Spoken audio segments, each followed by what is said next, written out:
जी हाँ दोस्तों, आप सभी लग्जमबर्ग, डेनमार्क, नॉर्वे जा सकते हैं।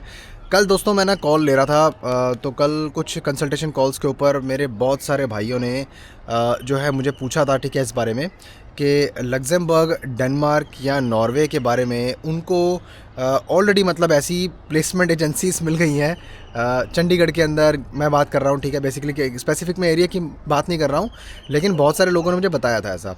तो दोस्तों सबसे पहले तो आज हम यहाँ पे डिटेल्स डिस्कस करेंगे कि कैसे होता है ये, ठीक है, और कौन ये ऑफ़र करता है, ये क्यों ऑफ़र किया जाता है इस तरह से, ठीक है, इसके पीछे वजह क्या है, मेन चीज़ ये है। चलो आज हम थोड़ा विस्तार में इस बारे में बात करेंगे, किस तरह से इस तरह के पोटेंशियल स्कैम से आपको बचना चाहिए, किस तरह से ये स्कैम है या नहीं है। दोस्तों आप भी मुझे नीचे कमेंट्स में बताइए कि आप भी कोई ऐसी कंसल्टेंसी को अगर जानते हैं जहाँ से आपको लगता है कि कोई पोटेंशियल स्कैम हो रहा है, या फिर बेसिकली वो आपको इसी तरह से मिसलीड कर रहे हैं। नमस्कार दोस्तों, आज हम बात करेंगे कि ये पोटेंशियल जो स्कैम की मैं बात कर रहा हूँ यहाँ पे लग्जमबर्ग, डेनमार्क और नॉर्वे के नाम पे जो इंडिया में इस टाइम पे एजेंसीज कर रही हैं, जो एजेंट होते हैं या कंसल्टेंट होते हैं, ऑफिस खोल के बैठे हुए हैं। तो मैं थोड़ा सा बताता हूँ कि कैसे होता है और बेसिकली इनका इसमें क्या फ़ायदा होता है, ठीक है। मैं आपको थोड़ी निशानियाँ बताऊँगा इसके अंदर। दोस्तों अगर आप मेरे चैनल पे बिल्कुल नए हैं तो अपने इस वीडियो को लाइक करना है, सब्सक्राइब करना है, शेयर करना है किसी मेरे भाई के साथ में, उसके काफ़ी जानकारी काम आएगी अगर वो भी अंधा हो रखा है इस चीज़ के लिए कि लग्जमबर्ग में वो जा सकता है बड़े आराम से, ठीक है। मैं पूरा बताऊंगा किस तरह से जा सकते हैं। इंस्टाग्राम पे आप मुझे फॉलो कर सकते हैं, नीचे आपको डिस्क्रिप्शन में भी आईडी मिल जाएगी। इसके अलावा किसी मेरे भाई ने अगर हमसे किसी भी तरह की कंसल्टिंग, प्लेसमेंट या B2B काउंसलिंग सर्विस लेनी हो, टूरिस्ट वीज़ा, यूरोप से बाहर किसी भी तरह की कोई सर्विस, ठीक है, हम सब कुछ करते हैं, ठीक है। जॉब प्लेसमेंट्स हो गई या कुछ भी, आपके केस टू केस बेसिस पे हम आपको बताएंगे कि क्या आपके लिए सूटेबल रहेगा और किस चीज़ के लिए आपका जो प्रोफाइल है वो फिट बैठता है। उसके लिए आप नीचे जाके टॉपमेट के दिए लिंक पे आप क्लिक करके मेरे साथ कॉल बना सकते हैं। मैं पर्सनली आपकी कंसल्टेशन लूँगा और आपको बताऊँगा कि आपके लिए आपके हिसाब से क्या फिट है, ठीक है। तो दोस्तों याद रहे कि अगर आप कंसल्टेशन बुक करते हैं, नीचे जाके टॉपमेट का आपने लिंक क्लिक करना है, आपने डेट सेलेक्ट करना है, टाइम सेलेक्ट करना है, कॉल बनानी है। कॉल पे अगर नहीं आते हैं तो कॉल ऑटोमेटिकली कंप्लीट हो जाएगी। उसका रीज़न ये है दोस्तों कि देखो दूसरे लोगों को भी टाइम देना होता है और हर एक के लिए उसका टाइम इंपॉर्टेंट होता है। अगर आप बार बार रिस्केड्यूल करेंगे तो उससे क्या होता है कि दूसरे आदमी को टाइम नहीं मिल पाता है बात करने के लिए। Thank you very much. दोस्तों मैं हर बार आपको एक चीज़ बताता हूँ कि जो लग्जमबर्ग, डेनमार्क, नॉर्वे, ये जो कंट्रीज़ होती है ना, ठीक है, इन कंट्रीज़ के अंदर अनस्किल्ड वर्कर इस तरह से नहीं जा सकता। जा सकते हैं बट उसका जो कोटा होता है बहुत ही लिमिटेड होता है। साल में कभी एक दो बार वैकेंसीज आती हैं उसकी, हर बार वैकेंसीज ऐसे भरमार में उठा के हर महीने ऐसे ये नहीं निकालते हैं। मैं आपको पहली चीज़ें बता देना चाहता हूँ कौन जा सकता है, कौन एलिजिबल है इसके लिए। देखो तीनों कंट्री की बात एक साथ मैं करूँगा, ठीक है, क्योंकि इससे टाइम बचेगा। लग्जमबर्ग, डेनमार्क, नॉर्वे, आपने सुना होगा कि यहाँ पे भाई पे वेज बहुत बढ़िया है, बहुत ज़्यादा अच्छी सैलरी मिलती है। बिल्कुल सही बात है, मिलती है, बिल्कुल सही बात है। ये लग्जमबर्ग छोटा सा कंट्री है, ठीक है। पहली बात तो ये है वो इतना एक्सपेंसिव कंट्री है कि वहाँ के लोग जो है ना वो खुद वहाँ पे रहते नहीं है, वो खुद जर्मनी या फिर फ्रांस से ट्रैवल करके आते हैं ताकि लग्जमबर्ग में जॉब कर सकें और वापस अपने घर जाते हैं। लग्जमबर्ग छोटा सा कंट्री, इज़ वेरी एक्सपेंसिव। वहाँ पे आप रह नहीं सकते हो अनलेस अगर आपकी सैलरी मतलब काफ़ी अच्छी हो, लाइक 5-6 हज़ार यूरो के आसपास, क्योंकि वहाँ पे रहना ही सेल्फ में बहुत बड़ा टास्क है, ठीक है। अब दूसरी चीज़ बात करते हैं यहाँ पे कि आप एज नॉन यूरोपियन नेशनल कैसे क्वालिफाई करते हो लग्जमबर्ग, डेनमार्क या नॉर्वे जाने के लिए। देखिए पहली चीज़ मैं आपको यहाँ पे क्लियर कर देता हूँ। इसके लिए आपको सबसे पहले तो उन कंट्रीज़ की लैंग्वेज आनी चाहिए। लैंग्वेज से मेरा मतलब है अगर आप डेनमार्क के लिए अप्लाई कर रहे हैं तो डेनिश आनी चाहिए, लग्जमबर्ग में आपको फ्रेंच या जर्मन आनी चाहिए, या फिर अगर आप नॉर्वे में अप्लाई कर रहे हैं तो नॉर्वेजियन लैंग्वेज आपको आनी चाहिए। उनकी ऑफिशियल लैंग्वेज जो उनकी फ़र्स्ट लैंग्वेज है, जिसे हम हिंदी में बोलते हैं, पंजाबी में बोलते हैं माँ बोली, वो आनी चाहिए आपको, ठीक है। एटलीस्ट B1 B2 लेवल, जो एक कॉन्वर्जेशनल लेवल होता है जिसपे आप बातचीत कर पाएंगे, इंटरव्यू दे पाएंगे, समझ पाएंगे, ये चीज़। सेकंड कि कोई भी अगर आपको ऐसा बंदा जॉब ऑफ़र कर रहा है, ठीक है, जिसके अंदर वो आपको बताता है कि भाई आपको हम आपकी इच्छा के अनुसार प्लेसमेंट दिलवा देंगे, भाई कोई दिक्कत नहीं है, तो पहली चीज़ मैं आपको ये बताना चाहूँगा, प्राइमरी रिक्वायरमेंट लैंग्वेज है। अगर वो लैंग्वेज का नहीं बोलता तो ये एक साइन है कि वो पोटेंशियल स्कैम हो सकता है। दूसरी चीज़ कि आपको अगर ये बात का जिक्र करता है कि भाई यूरोपियन ब्लू कार्ड स्कीम है, ठीक है, जिसके ऊपर आप जाएंगे, जो एक स्किल्ड वर्कर प्रोग्राम होता है, तो मतलब ये लगा लो ये भी एक दूसरा साइन है। अगर मान लो अगर उसने ऐसी कोई जिक्र नहीं किया इस बात का कि भाई वो इस चीज़ के ऊपर उसको थोड़ी नॉलेज भी है, तो वो एक पोटेंशियल स्कैम का ऑप्शन हो सकता है, मतलब बेसिकली वो आप स्कैम में फंसने वाला एक ऑप्शन है आपके लिए, ठीक है, तो उससे आप बच के रहे। तीसरी चीज़ ये है, इसके लिए अगर वो बोलता है कि आइल्स चाहिए, आइल्स कभी नहीं चाहिए होती इन चीज़ों के लिए, क्योंकि वो ऑफिशियल इंग्लिश लैंग्वेज वहाँ पे नहीं चलती है, ठीक है।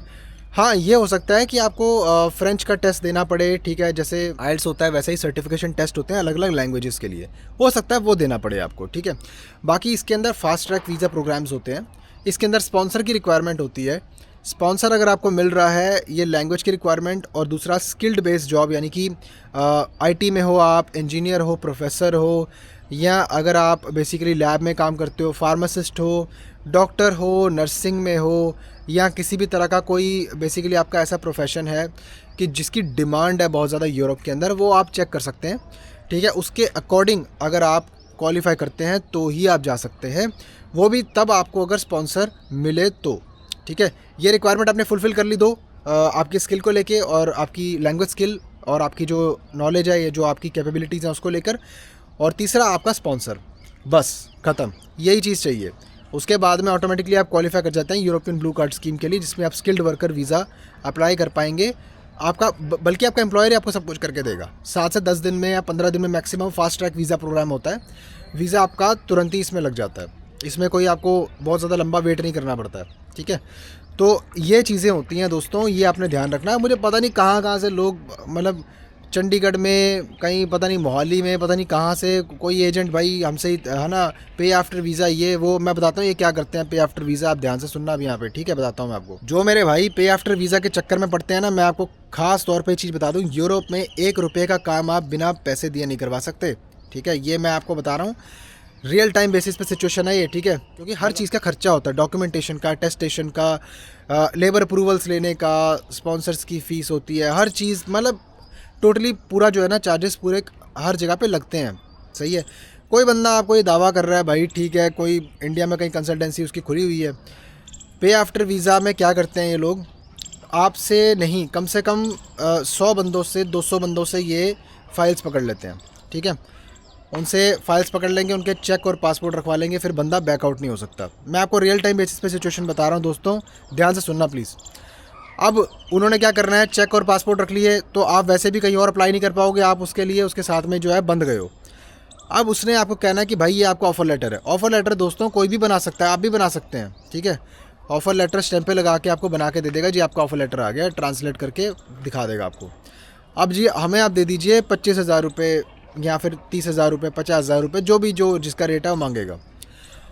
अब अगर उसने 100-200 फाइल पकड़ी हुई है, ठीक है, ये मान के चलो उसने वहीं पे, सोचो आप कितना अमाउंट इकट्ठा कर लिया होगा। अब वो लटकाएगा आपको कम से कम भी लग्जमबर्ग या डेनमार्क के नाम पे 8 से 10 महीने। उसके दौरान वो क्या करेगा, जो पैसे इकट्ठे किए होंगे ना लोगों से, वो सारे पैसे वो क्या करेगा, कहीं ना कहीं इन्वेस्ट करेगा, ठीक है। कहीं ना कहीं कुछ भी कर सकता है वो, कहीं ना कहीं इन्वेस्ट कर देगा कुछ ना कुछ, ठीक है, अपना कहीं ब्याज पे दे देगा, कुछ भी है, तो उससे उसको ब्याज आ जाएगा, उससे उसको इंटरेस्ट बहुत ज़्यादा आ जाएगा। अब 8-10 महीने निकल गए, अब आप बोलेंगे कि भाई कुछ हुआ ही नहीं, मेरा कोई प्रोग्रेस नहीं हो रही, वो आपको ये टालता रहेगा कि भाई वर्क परमिट आपके अभी तक अप्रूव नहीं हुए, ये नहीं हुआ, वो नहीं हुआ, ठीक है। तो इस चक्कर में क्या आप बोलेंगे चलो यार हो तो रही है, इतने ही पैसे गए हैं, आप भी आराम से शांति से बैठ जाएंगे। उतने में वो और थोड़ा टाइम ले लेगा और थोड़ा ब्याज कमा लेगा। ऐसे करते करते उसके पास में जितनी उसने रकम दी है ना, आप खुद सोचो लाखों में उसका ब्याज ही उतना बन जाएगा, ठीक है। जो फाइनेंसर्स होते हैं ना प्राइवेट, उनको दे देते हैं, ठीक है, तो उससे क्या, उससे ब्याज उनकी सेटिंग होती है ऑलरेडी पहले, उन्होंने कमा लिया ब्याज, दुगना तिगना ब्याज उन्होंने उसके ऊपर, ठीक है, जितना उनका रेशियो था उस हिसाब से उन्होंने कमा लिया। अब उनका ठीक है थोड़ा फीजिबल अमाउंट बन गया, ठीक है, लाखों में कुछ ना कुछ। अब उन्होंने क्या करना है कि बंदों को बुला बुला के जी किसी के पैसे वापस कर दिए, किसी के नहीं किए, जिसके नहीं किए गए वो लेके भाग गए, ठीक है। कहीं ना कहीं जिनको अगर लॉन्ग टर्म करना है कुछ ना कुछ, ठीक है, वहीं पे वो क्या करते हैं, सबके पैसे वापस कर देते हैं और करके अपना जो है, चलो जी ओके जी, हमने आपके पैसे तो वापस कर दिए ना, लेकिन आपको ये नहीं पता कि वो पैसे उन्होंने जब लिए तो उसके पीछे से उन्होंने अपना ही बिज़नेस कर लिया। देखो दोस्तों, ये सब पोटेंशियल फ्रॉड्स या पोटेंशियल स्कैम्स होते हैं। इस तरह के और भी स्कैम होते हैं कि जहाँ पे एजेंट बहुत सारे लोगों से पैसे ले लेते हैं और उसके बाद में क्या करते हैं, किसी हम जैसे सर्विस प्रोवाइडर से, ठीक है, वो क्या करेंगे कि सर्विसेज लेंगे कम दाम में, और जब कम जॉब प्लेसमेंट्स की बात करें अगर, ठीक है ना, तो उसमें कहीं ना कहीं से मतलब कम प्राइस में सर्विस ले लेते हैं और उसके बाद में आगे 100-200 फाइल से जो पकड़ी होती है उससे दुगना तिगना अमाउंट चार्ज करेंगे, जो कि बिल्कुल ही अनफेयर है। उस केस में उनके पैसे बहुत ज़्यादा करोड़ों में पैसे बन जाते हैं, ठीक है। दोस्तों ये सब चीज़ों से आप प्लीज़ बच के रहिए, ठीक है। क्योंकि ये सब हैं पोटेंशियल स्कैम के साइन। बस दोस्तों, मुझे आपको इस चीज़ के बारे में आगाह करना था। प्लीज़ इन चीज़ों से बच के रहिए आप। लग्जमबर्ग, डेनमार्क, नॉर्वे, कभी कभी हमारे पास भी प्लेसमेंट आती थी, ठीक है, लेकिन हाल फिलहाल में नहीं है, ठीक है। अनस्किल्ड वर्कर्स के लिए बहुत ही कम प्लेसमेंट्स आती हैं। ऐसा नहीं है कि बिल्कुल रेगुलरली आती। जब आती है तो मैं बताता हूँ, हमारे पास प्रोडक्ट है तभी हम उसको पिच कर रहे हैं। अगर नहीं है तो नहीं है, नहीं है तो क्यों नहीं है उसका रीज़न भी आपको मैं दे रहा हूँ। बिकॉज इतना कोई रिक्वायरमेंट इतनी ज़्यादा इन कंट्रीज़ में नहीं होती। ऑलरेडी इतने सारे बंदे जो हैं यूरोप के अंदर, आप देखोगे इतने बंदे जो हैं, ठीक है, वो बिना पेपर्स के घूम रहे हैं, ठीक है। तो वही ज़्यादा से ज़्यादा कमी तो वही पूरी कर देते हैं वहाँ पे। तो आपकी फिर कहाँ वहाँ पे रिक्वायरमेंट रह जाएगी, ठीक है। तो बस यही है दोस्तों, इन चीज़ों से बच के रहें, ठीक है। और अपना जो है आसपास देखें, पूरा वेरीफाई करें हर चीज़, थोड़ी नॉलेज लें इस चीज़ के बारे में ना, कि भाई कैसे मैं मूव हो सकता हूँ, क्या मेरे लिए ऑप्शंस हैं, कैसे सिस्टम कैसे बनेगा मेरा। आप अगर कोई स्किल होल्ड नहीं करते हैं तो आप सिर्फ़ और सिर्फ ब्लू कॉलर वर्कर की हैसियत से ही आप जा सकते हैं। ये मैं आपको बता रहा हूँ। अभी भी कोई आपको बंदा कोई कुछ भी बोले, लेकिन ये बात as best of my knowledge ये बात है। दोस्तों, वीडियो अच्छा लगा हो तो अपने लाइक करना है, सब्सक्राइब करना है, शेयर करना है किसी मेरे भाई के साथ में, स्कैम से उसको बचाएगा, ताकि उसको नॉलेज मिले, थोड़ा सा बिवेयर हो इस चीज़ को लेके, ठीक है। बाकी इंस्टाग्राम पे मुझे फॉलो कर सकते हैं, नीचे आपको डिस्क्रिप्शन में आईडी मिल जाएगी इंस्टाग्राम की। किसी मेरे भाई ने अगर हमसे किसी भी तरह की सर्विस लेनी हो, कंसल्टिंग, B2B, यूरोप से बाहर, या फिर tourist visa, counselling, case to case basis पे सब कुछ हम करते हैं। अगर आपको कहीं भी जॉब प्लेसमेंट भी चाहिए, आपकी स्किल के अकॉर्डिंग हम आपको पूरा असेस करके आपकी प्रोफाइल को हम आपको बताएंगे हम आपके लिए क्या कर सकते हैं, किस तरह से आपकी हम मदद कर सकते हैं। उसके लिए आपने मेरे साथ नीचे जाके personally case to case basis पे बात करने के लिए टॉपमेट पे कॉल बनानी है। डिस्क्रिप्शन और कमेंट्स में आपको उसका लिंक मिल जाएगा। थैंक यू वेरी मच दोस्तों, अपना बहुत सारा ख्याल रखिए, दुआओं में अपने भाई को याद रखिए। Bye bye.